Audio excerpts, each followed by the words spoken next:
Hello everyone, আশা করি আপনারা সকলে ভালো আছেন। আপনাদের সকলকে স্বাগত আমাদের ইউটিউব চ্যানেল History 47 এর মধ্যে। আজকে আমরা যে বিষয়টা নিয়ে আলোচনা করতেছি সেটা একটা খুবই সেনসিটিভ বিষয়। সেটা হলো যে নবান্নর ফ্লপ শো এর পরে এবার শুভেন্দু অধিকারীর কি হবে? ওকে? কারণ শুভেন্দু অধিকারী কিন্তু পশ্চিমবঙ্গে ঐরকম পরিমাণে পারফরম্যান্স করতে পারছে না যেটা বিজেপি তার কাছে আশা করেছিল। অর্থাৎ আমাদের পশ্চিমবঙ্গের মধ্যে দেখা যাচ্ছিল যে দিলীপ ঘোষকে সরিয়ে যখন শুভেন্দু অধিকারীকে আনা হলো, মার্কেটে সবার উপরে রাখা হলো, বিজেপি যখন সবার উপরে রাখলো, সেই জায়গায় দাঁড়িয়ে কিন্তু শুভেন্দু অধিকারী সেই পরিমাণ কিন্তু শো করতে পারছে না এবং বিজেপির মধ্যেই কিন্তু একটা কোন্দলের সৃষ্টি হচ্ছে। কেন কোন্দলের সৃষ্টি হচ্ছে? সব জায়গায় আমি সবকিছু আজকে ক্লিয়ার জানানোর চেষ্টা করব। দেখতে থাকবেন আমাদের চ্যানেলকে সাবস্ক্রাইব করবেন, লাইক করবেন, শেয়ার করবেন। এই বিষয়টা উঠে দাঁড়াচ্ছে যেটা হচ্ছে সেটা কাশ্মীরকে নিয়ে। আমরা ১ম এ কাশ্মীরে যাবো যে বিজেপির প্রত্যেকটা রাজ্যের মধ্যে কিন্তু একটা করে কোন্দলের সৃষ্টি হয়েছে। কোন্দলের সৃষ্টি হওয়ার কারণ কি? কোন্দলের সৃষ্টি হওয়ার কারণ হচ্ছে দলের মধ্যেই যে একটা বিভাজন ঘটে গিয়েছে। কেন বিভাজন ঘটেছে? যে কাশ্মীরকে নিয়ে যেটা আজকে আমরা আলোচনা করব। কাশ্মীর থেকে একটা ভিডিও উঠে এসেছে। কাশ্মীরের আজ থেকে ২ দিন আগে আমি একটা এপিসোড করেছিলাম। সেই এপিসোডের মধ্যে আমি বলেছিলাম যে বিজেপি সেখানে কি করেছিল ৪০ জনের একটা লিস্ট জারি করেছিল। কারণ কাশ্মীরের মধ্যে কিন্তু বিধানসভা ইলেকশন রয়েছে কিছুদিনের মধ্যেই। তো কিছুদিনের মধ্যে যেহেতু বিধানসভা ইলেকশন রয়েছে সেজন্য কিন্তু সেখানে হচ্ছে বিজেপি একটা লিস্ট জারি করে যে কোন ক্যান্ডিডেট কিন্তু এবার ভোটে দাঁড়াবে বিধানসভা ভোটে। কিন্তু কি দেখা যায় ২ ঘন্টার মধ্যে সেই কিন্তু যে লিস্টটা রয়েছে সেটা লিস্টটা কিন্তু ফেরত নিয়ে নেয় বিজেপি। আবার ২ ঘন্টা পরে কি করে? আবার ২ ঘন্টা পরে নতুন একটা লিস্ট জারি করে। যে লিস্টে কোনো ফেরবদল হয়নি। শুধু ১ জন কিংবা ২ জনের মধ্যে কিন্তু ফেরবদল করা হয়েছিল। বাকি সব সেম রয়েছে। এবার আন্দোলনের কারণ কি? মানে অন্য কোনো পার্টি আন্দোলন করেনি। বিজেপির নিজের লোকই বিজেপির বিরুদ্ধে বিজেপির কার্যালয়ের ভিতরে ঢুকে আন্দোলন করছে। আন্দোলন করার কারণ কি?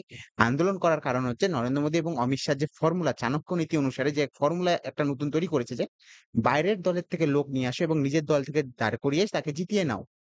ওকে? আর দলের মধ্যে যারা বছরের পর বছর খেটে যাচ্ছে, একবারে গরুর মতো খেটে যাচ্ছে তাদেরকে দল থেকে সরিয়ে রাখো। সে শুধু কাজ করার জন্য রয়েছে, সে শুধু হাড় ভাঙা খাটুনির জন্য রয়েছে। এবার কিন্তু লোকসভা ইলেকশনে আমরা সেম জিনিস দেখেছি। যেখানে দেখা যাচ্ছিল যে বিজেপি নরেন্দ্র মোদী এবং অমিত শাহ যে চাণক্য নীতি, সেই চাণক্য নীতি প্রয়োগের ফলে কিন্তু দেখা যাচ্ছিল যে বাইরের থেকে উঠিয়ে নেতাদের আনা হচ্ছিল। আসামে দেখুন আপনি হেমন্ত বিশ্ব শর্মা রয়েছে। বাইরের লোক, কংগ্রেসের লোক। পশ্চিমবঙ্গে শুভেন্দু অধিকারী বাইরের লোক নিয়ে চলে এসেছে। ওকে? মানে একটা হচ্ছে ওয়াশিং মেশিন বানায় ফেলেছিল। তো ওয়াশিং মেশিনে কে পা চেঞ্জ হচ্ছিল বারবার। এবার যদি লোকসভা ইলেকশনে দেখি অজিত পাওয়ারকে নিয়ে আসা হয়েছিল। ওকে? একনাথ শিন্দেকে নিয়ে আসা হয়েছিল। তো সবগুলা বাইরের থেকে তুলে নিয়ে আসছিল। সেম ঘটনা কাশ্মীরে ঘটেছে। কাশ্মীরে কি করেছে বিধানসভার যে এবার বিধানসভার ভোট হবে সেই বিধানসভা ভোটের ক্ষেত্রে দেখা যাচ্ছিল যে যেইসব ক্যান্ডিডেটের নাম বের করে নিয়ে আসা হয়েছিল সেইসব ক্যান্ডিডেটকে কিন্তু মানে সেখানকার জনগণ, সেখানকার যে বিজেপি পার্টির কর্মকর্তারা রয়েছে তারা কিন্তু সেটাকে মানতে রাজি নয়। কেন মানতে রাজি নয়? সেই মানতে রাজি না হওয়ার পেছনেও কোনো কারণ রয়েছে। তাদের কথা হচ্ছে তারা বছরের পর বছর কাজ করে যাচ্ছে। সেই ১ম যে লিস্ট বের করা হয়েছিল সেই লিস্টের মধ্যে পূর্বে আজ থেকে ১০ বছর পূর্বে যখন ১ম হচ্ছে লে সেখানে ভোট হয়েছিল, বিধানসভা ভোট হয়েছিল, সেই ভোটের মধ্যে যে ডেপুটি জিতে এসেছিল এবং ডেপুটি সিএম ছিল কাশ্মীরে সেই ডেপুটি সিএম এর নামে নেই। মানে সাধারণ যে যেখানকার জনগণ, যেখানকার যে বিজেপির জন্য দিনরাত খাটাখাটনি করছে তাকেই রাখেনি। তার বদলে কি করেছে কংগ্রেস থেকে আসা লোক, এইখান থেকে আসা লোক, ওখান থেকে আসা লোক, যার পার্টির সাথে কোনো সম্পর্কই নেই তাকে কিন্তু উঠিয়ে এনে কিন্তু ভোটে দাঁড়া করানো হয়েছিল। সেই জায়গায় দাঁড়িয়ে কিন্তু সেখান থেকে দেখা যাচ্ছিল যে সেখানকার বিজেপির লোক বিজেপির প্রতি কিন্তু অসন্তুষ্ট। যেখানে জেপি নাড্ডা লোকসভা ইলেকশনের আগে ২০২৪ এই বছরের লোকসভা ইলেকশনের আগে বলেছিল যে আমাদের আরএসএস এর দরকার নেই। আরএসএস এর কর্মকর্তারা সেখানে আসেনি। কাজ করতে পারেনি, কাজ করেনি তারা। এবং সেক্ষেত্রে কি লক্ষ্য করা গেছে যখন কংগ্রেসের থেকে লোক ধরে নিয়ে এসে বিজেপিতে ভর্তি করা হচ্ছিল এবং বিজেপির থেকেও টিকিট দেওয়া হচ্ছিল। সেই জায়গায় দাঁড়িয়ে কিন্তু এবার কিন্তু অনেক বিজেপি ভোটার কিন্তু বাইরে থেকে এসে ভোট দেয়নি। মানে ঘর থেকে বেরিয়ে কিন্তু তারা ভোট দিতে যায়নি। কেন যায়নি? কারণ তাদের মধ্যে একটা কোন্দল রয়েছে যে কেন মাঝখান থেকে বাইরে থেকে লোক করে সাপ্লাই করে নিয়ে এসে সেখান থেকে ভোটে দাঁড়া করানো হবে। দিলীপ ঘোষের ক্ষেত্রেও সেই একই ঘটনা ঘটেছে। দিলীপ ঘোষকে দেখেছিলাম ২০১৯ এ যখন ফল বেরিয়েছিল, সেই সুন্দর ফল করেছিল। ১৮ টার কাছাকাছি সিট পেয়েছিল লোকসভা ইলেকশনে। ২০২১ এ যখন দিলীপ ঘোষ কাজ করতে পারল না, দিলীপ ঘোষকে কি করলো হলো সরিয়ে দেওয়া হলো। উঠিয়ে আনা হলো শুভেন্দু অধিকারীকে। যে নন্দীগ্রাম থেকে ভোটে দাঁড়িয়েছিল মমতা ব্যানার্জিকে কয়েক হাজার ভোটে হারিয়েছিল। এবার বাইরের থেকে যখনই উঠিয়ে নিয়ে আসা হচ্ছিল দিলীপ ঘোষ কিন্তু দলটাকে ঠিক করে রেখেছিল। এর ফলে দেখা গেল দলের মধ্যে কোন্দল লেগে গিয়েছে। দলের মধ্যে কোন্দল কিভাবে লেগে গেছে? দিলীপ ঘোষকে তো সাইডলাইন করে দেওয়া হলো। এবার ২০২৪ এও তাকে বাইরে থেকে কোন এক জায়গা থেকে ভোটে দাঁড়া করানো হয়েছিল। তার নিজের জায়গা থেকে ভোট দাঁড়া করানো হয় সেই জায়গাটা সে হেরে গিয়েছে। আরেকটা কথা সেটা হচ্ছে দার্জিলিং এ এসে যে আমরা উত্তরবঙ্গের দার্জিলিং এর লোকসভা ইলেকশনে কে জিতে এসেছে কে? জিতে এসেছে রাজু বিস্তা। রাজু বিস্তা এবার রাজু বিস্তা কিন্তু ওয়েস্ট বেঙ্গলের লোক না। তিনি মণিপুরের লোক। তিনি একজন যেহেতু পুঞ্জিপতি বা বিজনেসম্যান বলতে পারেন। সুরিয়া গ্রুপের নাম শুনেছেন আপনারা? সেই সুরিয়া গ্রুপের কোন এক পদে ম্যানেজিং ডাইরেক্টর, এমডি পদে রয়েছে, ম্যানেজিং ডাইরেক্টর পদে বা কোন একটা পদে রয়েছে। তো রাজু বিস্তাকে ধরে এনে উঠানো হয়েছে। সেখান থেকে উত্তরবঙ্গের কিছু যে বিজেপি সংগঠন যারা করে তাদের মধ্যে একটা ক্ষোভ রয়েছে। কেন ক্ষোভ রয়েছে? ক্ষোভ এই কারণে রয়েছে তারা ভেবেছিল যে তাদের নিজের এলাকার লোক কিন্তু সেখানে দেওয়া হবে ভোটে। রাজু বিস্তার জিতেও এসেছেন। জিতে আসার সেটা বড় ব্যাপার না। কিন্তু সেখানকার যে দলের মধ্যে লোক যে রয়েছে, দলের লোকরাই নিজেদের মধ্যে কোন্দল সৃষ্টি করে দিয়েছে যে কেন বাইরে থেকে একটা লোক এসে দাঁড়াবে। আমরা কি দেখেছিলাম দার্জিলিং এ আমরা দেখেছিলাম যে দার্জিলিং লোকসভা যে অ্যাসেম্বলি রয়েছে সেখান থেকে কি দেখা যাচ্ছিল, লোকসভা সিটের থেকে দেখা যাচ্ছিল রাজু বিস্তার যখন দাঁড়িয়ে থাকে, রাজু বিস্তার সেই সময় কি হচ্ছিল, মণিপুরে মনে আছে আপনাদের, মণিপুরের মধ্যে রাজু বিস্তার একজন মণিপুরের লোক। যেই সময় মণিপুরের মধ্যে আগুন জ্বলছিল, সেখানে বাচ্চাদের সাথে মেয়েদের সাথে যে বর্বরতা চলছিল, সেই সময় রাজু বিস্তার উত্তরবঙ্গে কিন্তু ভোট প্রচারে ব্যস্ত ছিল। অর্থাৎ বিজেপির ভিতর থেকে কিন্তু একটা প্রশ্ন উঠছে যে রাজু বিস্তার যেখানে সে নিজের রাজ্য সামলাতে পারে না, সে নিজের রাজ্যের মধ্যে তাকে সে যেতে পারেনি, সে উত্তরবঙ্গে এসে কিভাবে জিতছে? সেখানে একটা বড়সড় প্রশ্ন কিন্তু আটকাচ্ছে। আমরা দেখেছি অনেকজন রয়েছে, কে রয়েছে নাম বলবো না, সৌমিত্র খাও কিন্তু মাঝে মাঝে কিন্তু বিজেপির বিরোধিতা চলে যাচ্ছিল, বলছিল যে বিজেপির ভিতরের মধ্যে প্রবলেম রয়েছে। লোকসভা ইলেকশনে এতগুলা সিট পেয়েছিল, 2019 সালে 18টা সিট পেয়েছিল। তার পরবর্তী এই বছর গিয়ে সিটের সংখ্যা কমেছে, এত কমসে কম 12টার মতো তো সিট পেয়েছে, 10টা 12টা সিট পেয়েছে। তো এখান থেকে আমরা একটা কিন্তু ভালোভাবে কিন্তু একটা মন্ত্রী আমরা পাইনি, একটা আমাদের প্রতিমন্ত্রী দিয়েছে, পূর্ণ মন্ত্রী আমরা পাইনি। খুব সুন্দর ব্যাপার, বিজেপি দিবেও না কোনোদিনও, জানা কথা। বিজেপি একটা ক্যাপিটালিস্ট পার্টি, সে কখনো গরিব মানুষকে থেকে শুরু করে তাকে কোনো ভোট দাঁড়াতে দিবে না, শুধু ক্যাপিটালিস্ট বিচারধারাতে তারা ভোটে জিতে আসে। ইলেকট্রাল বন্ডের কথা মনে আছে, 6,000 কোটি টাকা তাকে যে ইলেকট্রাল বন্ডের মাধ্যমে দিয়েছিল বড় বড় কোম্পানিগুলো। ওকে, মানে আপনার কাছে যদি টাকা থাকে আপনি বিজেপি থেকে ভোটে দাঁড়াতে পারবেন, আপনি বিজেপি থেকে জিততে পারবেন। আজকে কি হলো, ফ্লপ শো একটা, আজকে শুভেন্দু অধিকারী একটা ফ্লপ শোতে চলে গেল। ছাত্র আন্দোলন, কোথা থেকে ছাত্র আন্দোলন হবে? খুব সুন্দর কথা, ছাত্র আন্দোলন হচ্ছে। এবার ছাত্র আন্দোলনের নেতৃত্ব কে দিবে? সিপিএম তো নিজেকে সরিয়ে নিয়েছে, সিপিএম বলছে আমরা যাবো না, জুনিয়র ডাক্তাররাও বলেছে আমরা এর সাথে নেই। এবার কে করবে? হঠাৎ একটা আমরা দেখি তিনটা ছেলে উঠে আসলো, তিনটা ছেলে এসে বলছে যে আমরা তারা একটা কি নেই, ছাত্র সমাজ বা পশ্চিমবঙ্গ ছাত্র সমাজ রেখে দিয়েছে। আগে কেউ সেটা নাম শুনে নিয়ে 2 দিনে একটা অর্গানাইজেশন উৎপন্ন হয়ে গিয়েছে, বলে আমরা লিড করব। ভালো কথা, লিড করবেন, খুব সুন্দর কথা। এবার দেখা যাচ্ছে একটা মহিলার জন্য হচ্ছে আমরা আন্দোলন করে যাচ্ছি, যে যার সাথে একটা বর্বরতা কাজ করা হয়েছে, সেই মহিলাটার জন্য আমরা একটা আন্দোলন করছি। সেই আন্দোলনের মধ্যে দেখছি যে কোনো মহিলা নেই। তারপরে দেখা যায় আরো 5-6 জন মিলে 7 জনের মতো একটা টিম তৈরি হওয়া, বলা সেখানে একজন ছাত্রীও রয়েছে, ভালো কথা। পরে যখন তাদের হিস্ট্রি জানা হয়, হিস্ট্রির মধ্যে দেখা যাচ্ছে কেউ বিজেপির লোক, কেউ আরএসএস এর লোক। ওকে, খুব ভালো কথা। এত পর্যন্ত লোক মেনে নিয়েছে। সেখানে আমরা একজন সাংবাদিককে দেখেছিলাম যে একজন সাংবাদিক প্রশ্ন করছে, তাকে চুপ বলে বসিয়ে দেওয়া হয়। মানে এটা একটা পয়েন্ট চলছে না?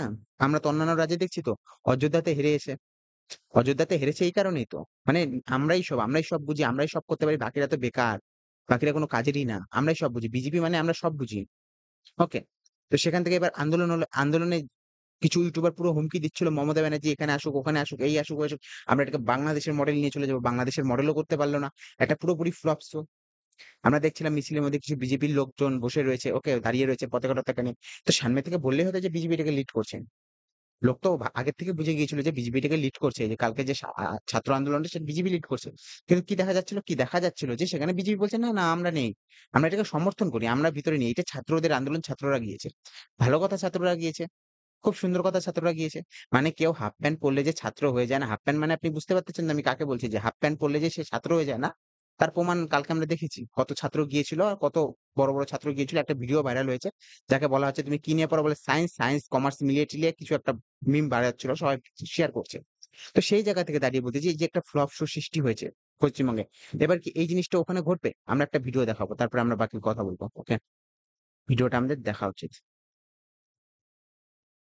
ये जो रिवोल्ट है वो किस तरह से यहाँ पे पनप रहा है और किस तरह से यहाँ पे जो है वो एक बड़ा जो विरोध है वो यहाँ पे देखने को मिल रहा है और ये विरोध जो है वो साफ तौर के ऊपर जो है वो देखने को मिल रहा है और ये बड़ा रिवोल्ट जो है क्या कहेंगे जो कैंडिडेट की लिस्ट कैंसिल हुई है वो जो डिजर्व करता है उसको सीट मिलनी चाहिए।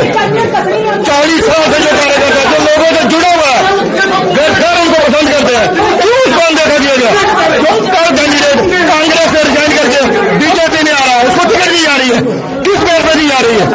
उसको जम्मू नाथ को पहचानता नहीं है। आपके चाहते पुराने कैंडिडेट जो है वो दोबारा पुराना कैंडिडेट कहाँ से होगा? जो कांग्रेस से आए वो कैंडिडेट कहाँ से पुराना हुआ? कैंडिडेट हुआ जो बीजेपी से जुड़े हुए 40 साल से कार्यकर्ता है, इसका मतलब बीजेपी के साथ जुड़े हमारे लिए जुड़ा हो गया। हमारी क्या गलती है? हम बीजेपी पार्टी के साथ चलते हैं, बीजेपी की इंसानियत को देखकर चलते हैं। आज बीजेपी ऐसा काम करेगी, कौन बीजेपी के साथ चलेगा? ये बर्दाश्त नहीं होगा। अब भारतीय जनता पार्टी के कार्यकर्ताओं को किसी भी चीज दे दो, आप इनको दे दो, रविंद्र भी तो बोल रहे हैं आप भारतीय जनता पार्टी के कार्यकर्ता है, हम ऐसे लोग बर्दाश्त नहीं करेंगे जो बदतमीजी से कार्यकर्ता। এই ভিডিওটা হলো এই ভিডিওটা বেসিক্যালি কাশ্মীরের। ওকে, কাশ্মীরের এটা দেখতে পাচ্ছেন যে এটা হচ্ছে বেসিক্যালি এটা হচ্ছে বিজেপির নিজের কার্যালয়, বিজেপির নিজের লোক, নিজের পার্টির লোক বিজেপির কার্যালয়তে ঢুকে বিক্ষোভ করছে। কারণ কি? সেখান থেকে যারা সেখানকার যে লোকাল নেতা ছিল তাদেরকে টিকিট দেওয়া হয়নি। বাইরে থেকে তুলে নিয়ে এসে টিকিট দেওয়া হয়েছে। সেটা নিয়ে তারা আন্দোলন করছে। বিজেপির লোকই বিজেপির আন্দোলন করছে। এই আন্দোলনটা কি এখন পশ্চিমবঙ্গেও দেখা যাবে? কারণ প্রত্যেকটা রাজ্যে কিন্তু এখন দেখা যাচ্ছে। মহারাষ্ট্রের মধ্যে দেখা যাচ্ছিল যে যখন অজিত পাওয়ারকে যখন নিয়ে আসা হয়েছিল, এনসিপি থেকে তুলে অজিত পাওয়ারকে নিয়ে এসেছিল। এই অজিত পাওয়ারকে বিজেপির যে লোক সমর্থকরা ছিল তারা ভরে, ভরে গালি দিত। কারণ এর ওপর কয়েক হাজার কোটি টাকার কিন্তু ঘোটালার আরোপ রয়েছে। সেই অজিত পাওয়ারকে এনে যখন বিজেপির লোক নিজের টিকিট দেয়, সেক্ষেত্রে দেখা যায় যে বিজেপির যে লোকজন রয়েছে সেই লোকজনকে কিন্তু অজিত পাওয়ারের লোকজনই গালাগালি করছে। বলছে যে তোরা একসময় আমাদেরকে গালাগালি দিতি, দেখ আজকে আমরা তোদের উপরে উঠে গিয়েছি, আর তোদের পার্টির লোকই আমাদেরকে তোদের উপরে সিট দিয়েছে। তো সেই জিনিসটা কি পশ্চিমবঙ্গে ঘটবে? সেই জিনিসে কিন্তু আমাদের চোখ রাখতে হবে যে বিজেপির ভিতরের লোকজন কি, বিজেপির কিছু, কিছু নেতা রয়েছে যাদেরকে আজকে দেখা যায় না চারদিকে। একসময় আমরা দেখতাম যখন ২০১৯ এর কথা মনে করুন, ১৯ এর আগে, আগে যখন ১৮-১৯ এর কাছাকাছি সময়ে যখন বিজেপি একটা মনে হচ্ছিল যে বিজেপি একটা টক্কর দিবে। সেই সময় দেখা যেত কত নেতা রয়েছে যারা একবারে ১ম গোড়া থেকে কিন্তু বিজেপি করে আসছে। আজকে দেখা যাচ্ছে যে বিজেপি ইম্পোর্ট করা শুরু করেছে। তৃণমূল কংগ্রেস থেকে টানছে, কেউ সিপিএম থেকে টানছে, কেউ কংগ্রেস থেকে টানছে। কংগ্রেস থেকে বেশি তো লোক নেই। তাও ১-২ টো রয়েছে আমাদের এই সাইড গুলোতে রয়েছে, উত্তরবঙ্গ সাইড গুলোতে রয়েছে ১-২ জন যারা কংগ্রেস থেকেও এসেছে। এসে আবার সেখান থেকে বিধানসভায় জিতেও গিয়েছে। ওকে, মানে ইম্পোর্ট করা আছে। যে বিজেপির জন্য দিন-রাত কষ্ট করছে তাকে ভোট টিকিট দেওয়া হচ্ছে না। আর যে বাইরে থেকে এসেছে, যে একটু উল্টা-পুল্টা কাজ করতে সক্ষম তাদেরকে বারবার টিকিট দেওয়া হচ্ছে।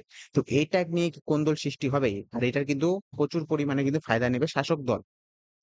কারণ আমরা কাশ্মীরের মতো জায়গায় দেখেছি, মহারাষ্ট্রের মতো জায়গায় দেখেছি যে একটা কোন্দল সৃষ্টি হয়েছে যে কেন আমরা বাইরের থেকে লোক এনে আমরা জিতাবো? আমরা দিনরাত কাজ করছি, আমরা দিনরাত, তো লোকজন আমাদের মান সম্মানটা কোথায় থাকছে তাহলে? বিজেপি সমর্থকদের একটাই প্রশ্ন যে আমাদের মান সম্মানটা কোথায় থাকছে তাহলে? আমরা দলের জন্য কাজ করছি, দলের জন্য প্রচার করছি, সেই জায়গায় দাঁড়িয়ে আপনি বাইরে থেকে একজনকে এনে বসিয়ে দিচ্ছেন, সে রাজত্ব করছে আমাদের মাথার উপরে বসিয়ে। মানে আমরা তাদের গোলামি করছি। আমরা কেন গোলামি করব তাদের? এটা বোঝার বিষয় রয়েছে। শুভেন্দু অধিকারী যিনি একসময় তৃণমূলে ছিল, তৃণমূলে জানতেন তিনি আর কিছু করতে পারবে না। তিনি বিজেপিতে ল্যান্ড করেছে। ভালো কাজ করেছে। সমস্যা নেই। তৃণমূলে ল্যান্ড করে গিয়ে, তৃণমূল থেকে বিজেপিতে ল্যান্ড করে গিয়ে এখন দেখছি এরকম। তো এখন শুভেন্দু অধিকারীকে বিরোধী দলনেতা হিসেবে তুলে ধরা হয়েছে। এখন এখন আর তার সাথে হচ্ছে একটু টক্কর লাগছে সুকান্ত মজুমদারেরও।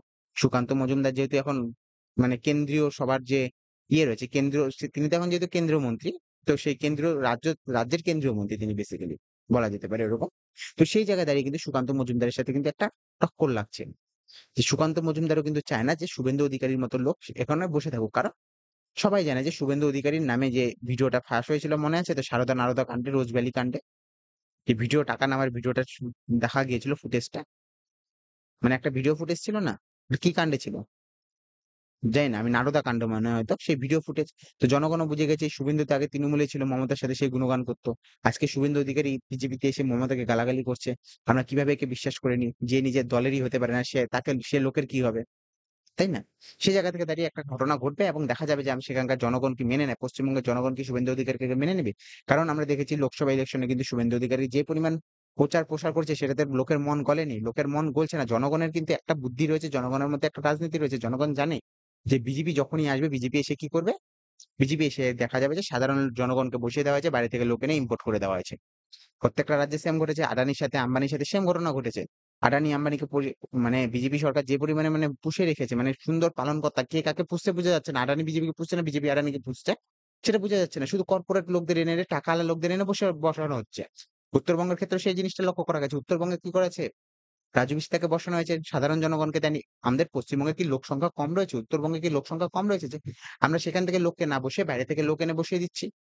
কারণ রাজু বিস্তার কাছে পয়সা ছিল। তিনি সুরিয়া গ্রুপের যেহেতু একটা উঁচু পদস্থ একজন, যিনি একজন উঁচু পদে বসে রয়েছে, তো সুতরাং তাকে দিলে লাভই হবে। তিনি ভোটে বেশি খরচা করতে পারবে, জনগণকে বেশি খরচা করতে পারবে।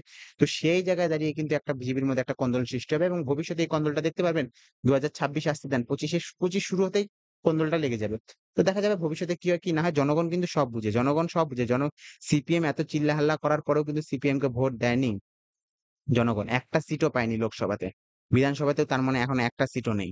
ওকে? তো সেই জায়গায় দাঁড়িয়ে কিন্তু একটা সমস্যার সৃষ্টি হবে। একটা খুব বড়সড় সমস্যার সৃষ্টি হবে। জনগণ সব বুঝে। জনগণ বুঝে গিয়েছে যে এইসব কিছু নয়। আপনি অযোধ্যাতে গিয়ে দেখেন, অযোধ্যাতে কি হয়েছিল? চিল্লানো হচ্ছিল রাম মন্দির বানিয়ে দিয়েছি, ভোট পাবো, ভোট পাবো, ভোট পাবো। কাজকর্ম করতে হবে না, ভোট পাবো শুধু। কি অবস্থা হয়ে গেছে উত্তরপ্রদেশের মতো জায়গায়। যেখানে বলা হচ্ছে যে আজকে বলা হচ্ছে যে বিজেপি এই করে দিবে, ওই করে দিবে। পশ্চিমবঙ্গে আসলে বিজেপি কি করবে? এখন তো আমরা বিজেপির রুল দেখিই নেই। আমাদের তো কথায় আছে না যে নিজের ওপর কি হবে সেটা দেখার আগে দেখো অন্য সেটা ওই জিনিসটা অন্যের ওপর হইলে কিরকম দেখাবেন। নিজের সাথে হবে সেটা থেকে আমরা শিক্ষা নিব, সেটা থেকে আমাদের লাভ নেই। আমরা দেখছি যে বাইরের লোকের সাথে কি ঘটছে, উত্তরপ্রদেশে কি ঘটছে কি না ঘটছে সেটাও তো দেখার বিষয় রয়েছে। তো উত্তরপ্রদেশে যেটা ঘটছে সেটা কাল আমাদের সাথে হবে না, সেটার কোনো মানে আছে? তো আজকে এখানেই রাখবো ভিডিওটা, অন্য ভিডিওতে আমরা আলো আলোচনা করবো। আপনাদের সাথে দেখা হবে অন্য একটা ভিডিওতে। আজকে ভিডিওটা অনেক বেশি হয়েছে, লাইক শেয়ার সাবস্ক্রাইব করতে থাকবেন, আমাদের চ্যানেলের সাথে থাকতে থাকবেন। চ্যানেল যেহেতু নতুন সুতরাং গ্রো হইতে একটু সময় লাগবে। ধন্যবাদ।